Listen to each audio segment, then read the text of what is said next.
The other big storyline is also in L.A. in the NFL. Matthew Stafford. What the actual heck is going on? Jeremy Fowler, insider extraordinaire, is here. Teams are congregating as we speak in Indianapolis. Talk to me about what's going on with Matthew Stafford. Greeny, these teams are trying to find out Matthew Stafford's availability in real time. Is he available? What kind of money would it take? The Pittsburgh Steelers, I'm told, have a level of interest. New York Giants, level of interest. There will be and are others. But I'm told Matthew Stafford wants to remain in L.A. He just needs to feel the love. He needs to feel appreciated. Due $27 million in base pay this year. That needs to go up a lot. I'm told the Rams recognize this and know this, but they have a teetering point. I don't sense that the team's willing to pay him some mega $50 million plus a year deal, so they're going to have to find a sweet spot. If they can't, Stafford will be forced to look at all options. All right, so you said Steelers. That makes sense to me. They need a quarterback, and they're good. You said Giants. That makes sense to me in that they're desperately trying to save their jobs there, right? Coach, general manager, all that sort of thing. They're not nearly as good. No. If you're Matthew Stafford, what do you want to happen here? You want to stay in L.A. You just want to get paid like your peers, or guys that have similar production. And I think you probably feel like you can be good with the Rams. So if you weren't going to be there, so that's option A. Option B would be, all right, if I have to go somewhere else to make the money I want to make, hopefully that team is good. He's 37 years old. He's lived through playing on bad teams before. That's no fun no matter how much money you're making. What do you think, Nick? How do you? This thing is starting to feel realer and realer to me. Like there's too much smoke here, right? There's too many people talking about this. Too much people, Jeremy Fowlers of the world. This is certainly not nothing. What do you make of the whole thing? Yeah, I think they're not in a situation yet where the pressure has gotten too high, but I think we all probably agree that neither of these team or player have better options. Like, if Matt Stafford's big threat is I'll go play for the Giants, I think the Rams know that he's not really all that serious, and the Rams' big threat is we'll go sign Aaron Rodgers. Like, these guys are meant to be together. I think and I hope they'll end up figuring out the money situation so Matt Stafford can end his career there, and they can make a run. Like, we saw the way they played in the playoffs last year. It was a lot better than I think any of us anticipated, given the injuries that he struggled with through the season. But I do think that he ends up back in L.A. But if a quarterback like that is on the market and I'm a team that thinks I'm close, it's worth at least making a call and trying to figure if we can make something happen. I've been saying this for 2 weeks, and again, Jeremy, I'm not an insider. You are, but you couldn't be in New Orleans Super Bowl week and not hear the rumors: Matthew Stafford to the Giants, Aaron Rodgers to the Rams. That sort of was the scuttlebutt. Do those things fit? Do the Rams view Aaron Rodgers as their ace in the hole if they need one? So, Greeny, I started getting calls a couple weeks ago with just some dots connecting, some seeds planted that Aaron Rodgers lives in the Malibu area. He has relationships with people with the Rams. Sean McVay is considered the best play caller in the NFL by a lot of people. Rodgers could be had on a reasonable contract at this age with his injury history. Then Davante Adams, I'm told, wants to be on the West Coast. They could potentially pair up. With Cooper Kupp on his way out, they could replace him with Davante Adams, start all over on a more reasonable contract than what Matthew Stafford wants. But Sean McVay has only played with number 1 overall picks, Jared Goff, Matthew Stafford. That's a whole different world if you go to Aaron Rodgers. His metal's going to be tested there to see how far his scheme and I understand that. I mean, for what it's worth, Rodgers was also a first-round pick and has had the greatest career of the three of them. But I understand the point that you're making. Does that, if you take out Matthew Stafford and you put, I think we. Well, you need an answer. You need a solution, right? So, like, is that one? I mean, potentially, depending on what else you strike out with. Like, I've said this. I said it yesterday. Well, Rodgers is a low-priority free agent, meaning everybody else gets to choose, and then whatever is left, that's going to be his option. So, like, I can't imagine that the Rams are sitting there saying, yeah, either one, we're good with either one. Like, that's not, there's no way that's the Rams' posture. The Rams' posture is going to be, look, we want to get it done with Stafford. If it's not Stafford, I guarantee you that they're not trying to get older and slower at the position. But maybe less expensive and Dominique, let me give you a final word. Less expensive, still a veteran, knows how to win. Matthew Stafford for 50 or Aaron Rodgers for 25. Dominique, does it make some sense?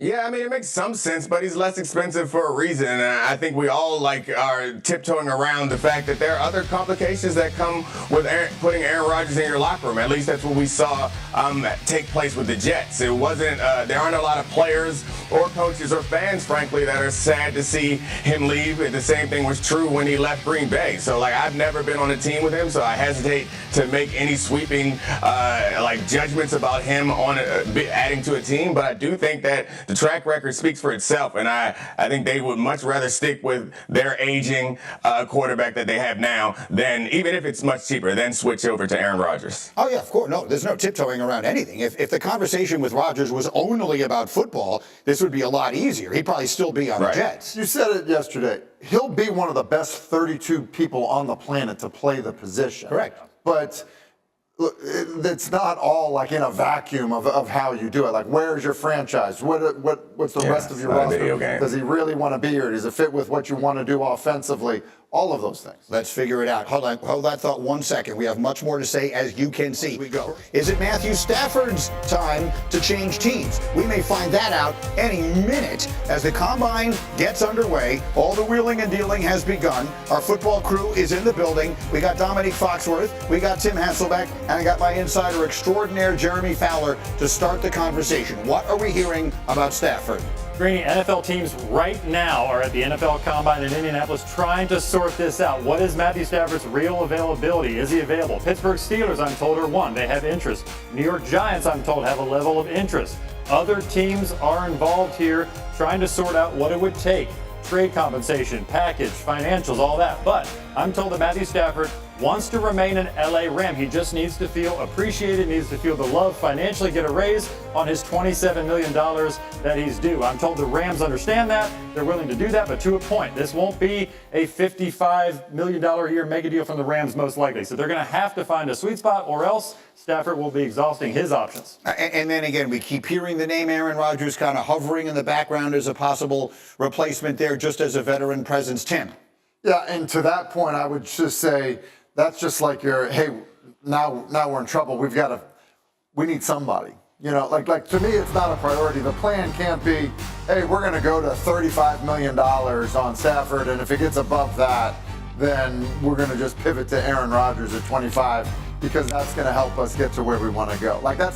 There's no way that is the plan. All right, so then let's go back to just how good Stafford is. Yeah, listen, Stafford, and you said it yesterday about how the Rams played the Eagles. Look, I think we probably would agree. The Eagles, you're going to have to deal with the Eagles. You're going to have to deal with Detroit. Matthew Stafford can play at a level still, which makes him a bit of a unicorn at 37 years old, to elevate the guys around him better to compete against those elite teams. Matthew Stafford still has amazing arm strength, and what he's way better at than he was early in his career is the command at the line of scrimmage. Much like we would give Brady and Breeze and Manning, all those guys, credit for being at the line of scrimmage, Stafford is that as well. So, look, that's why he's looking around saying, look, I deserve a raise based on how guys are playing this position. Yeah, Nick, what he's referring to is, I said yesterday, just to sort of go back to the beginning of this, and I have my own selfish motivation for wanting him to wind up on the Giants now, based on Mel Kiper's mock draft. That said, to me, Nick, the idea of the Rams letting Matthew Stafford go is crazy. I think if you start identifying legitimate Super Bowl contenders in the NFC right now, Matthew Stafford leading the Rams are definitively one of them. I don't know how you let him get away.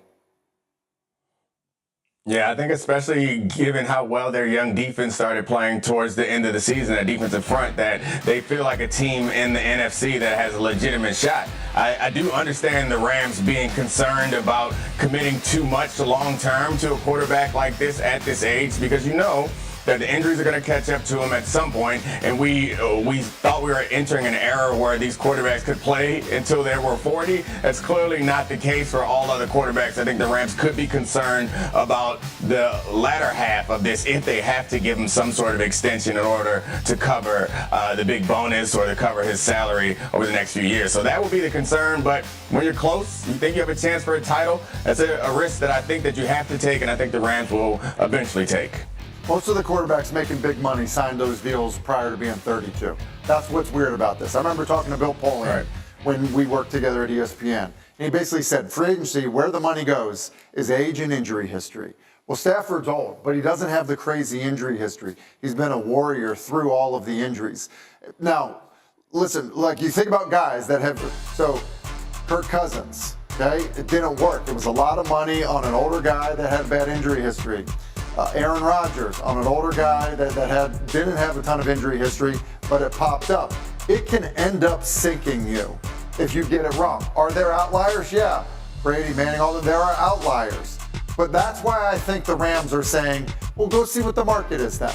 Like, let's see what the market is saying about this. And I do think, I would just say this, Sam Darnold and Matthew Stafford are represented by the same people. So, like, in terms of knowledge and influence over the quarterback market is going to work in Stafford's favor because of that. Talk about that, Jeremy. Talk to me about where Stafford fits in what is a pretty interesting little quarterback offseason. Yeah, if he was available as a free agent, he would clearly be the top option despite his age and a little bit of injury history. But with Stafford, there's a little bit of concern, I feel, from teams about giving up too much. I don't sense that this would be a trade package of, say, multiple first-round picks. Maybe there's a day two package of a second or third round pick you could put together. You still have to pay him. It's going to have to be a high clip. So that's going to give teams a little bit of pause. And to your point, the Rams have some of those pauses too with the durability. That is a concern for them. So again, I still think they'll find a sweet spot somewhere. Sam Darnold can benefit, though, if Matthew can put up a big number in the next week or so. Nick, final word. Yeah, I was just wondering if there was any chance, like we've been talking about it, like the options is he goes somewhere else or they give him an extension. Like I was wondering if there's any chance that the Rams just kind of try to call his bluff and say, we have you under contract and you'll play for this price. I think so, because the Rams want this done sooner than later, but that doesn't mean they're just going to throw him a bag of money and let him swim in it. Like they don't have any reason to jump ahead and get this done. Stafford wants this done. It could be a headache, but he's not a free agent. There's no deadline here. There's no roster bonus due in 2 days that triggers this thing. So there are going to be talks at the combine, but that might not actually result in anything. But if it goes back to this point, but if your option after Stafford, okay, is not Aaron Rodgers, maybe it's Sam Darnold, which is a legitimate option. Well, the problem is calling that bluff when they're represented by the same people is not nearly as easy. So there are a lot of moving parts, as you can see in all of this. One way or another, maybe it starts getting sorted out this week. In the meantime, future Hall of Famers on the move, we're talking about it. We're talking about Stafford. We're talking about Rodgers. We're talking about...